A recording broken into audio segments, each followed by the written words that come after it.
नागपुर प्रकरण को लेकर माणिकराव ठाकरे ने कहा कि कांग्रेस प्रदेश अध्यक्ष और प्रमुख नेता नागपुर जाकर वहां शांति बहाल करने का प्रयास करेंगे।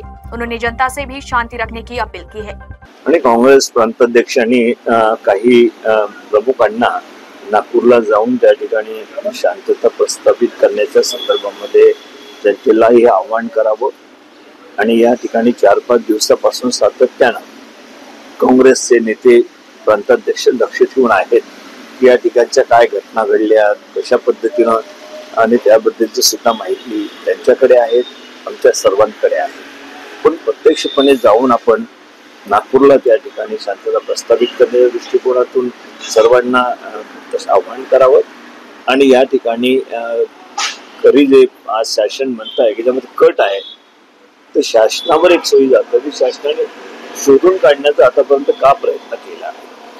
पोलिसांची भूमिका सुद्धा जी घ्यायला पाहिजे होते, सुरुवातीपासून घ्यायला पाहिजे होती की या ठिकाणी जे आंदोलन होत आहेत त्या संदर्भामध्ये सुद्धा कुठे कुठे काय होईल या संदर्भाची काय काय झालेलं आहे या संदर्भात पोलिसांनी लक्षपूर्वक जर याच्यामध्ये कारवाई सुरुवातीपासून केली असती तर मला तरी वाटतं की ही घटना घडली नसते।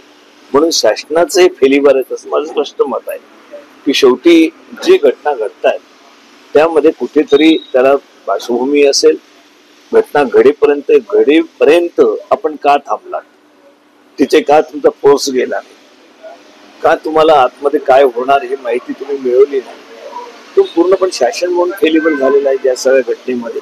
आणि नागपूर सारखं शांत शहर संपूर्ण अशांत करून ठेवलेलं आहे। तर 300 वर्षामध्ये आपण प्रेसच्या माध्यमातून आम्हाला कळतं की 300 वर्षापासून कधी अशी घटना घडली नाही आणि अशी घटना घडणं हे संपूर्ण राज्याच्या देशाच्या दृष्टिकोनात सुद्धा दुर्दैव आहे की मुख्य स्थानी असलेले नागपूर, इतकं शांत असलेले नागपूर अशांत कसं झालं। आणि याच्यामध्ये कोणी कुठलेही राजकारण करण्यापेक्षा सगळ्याच धर्मातील लोकांना हे आव्हान केलं पाहिजे की आपण शांतता ठेवा आणि काही लोक याच्यामध्ये जे गुन्हेगार असतील ते सुरुवातीपासून त्या सगळ्या गुन्हेगारावर योग्य ती कारवाई सुद्धा झाली पाहिजे। परंतु काही लोकांना कारवाई करायची, काही लोकांना सोडून द्यायचं अशा प्रकारची भूमिका सुद्धा घेणं मला तरी वाटतं की पोलिसांच्या दृष्टिकोनात योग्य नाही। की वातावरण शांत करण्यासाठी अधिक परिश्रमाचं होईल असं मला वाटतं।